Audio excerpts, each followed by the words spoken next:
board is expected to vote on the new curriculum standards on Friday. Today, the board spent quite a bit of time listening to public comments. Parents, educators, and members of several different advocacy groups all got the chance to weigh in.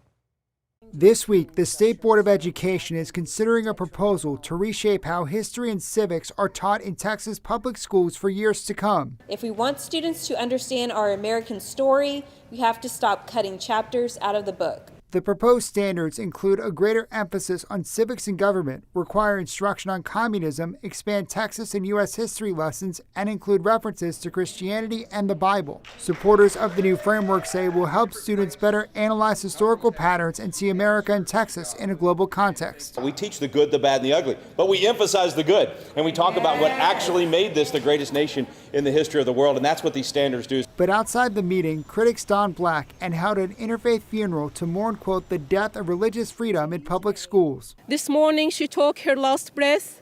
May she rest in peace. Critics say the changes promote a Western-centric curriculum that emphasizes one religion over others, limiting the students' worldview. We're asking students to inherit a smaller one, a world with fewer stories, fewer perspectives, fewer opportunities to understand one another, and that should break every one of our hearts. This week, the State Board of Education is also expected to vote on required books and texts for each grade level. Supporters say it strengthens literacy and consistency. Critics say it limits teacher flexibility in the classroom and lacks diversity, making it harder for some students to see themselves in what they're learning. For the first time, I face the prospect of teaching a state-mandated text list that tells some of those students that their faiths, their families, and their cultures mean less to our country than those of their classmates. Texas Governor Greg Abbott says he supports the proposed changes. I think Chair Kinsey is taking the board in the right direction.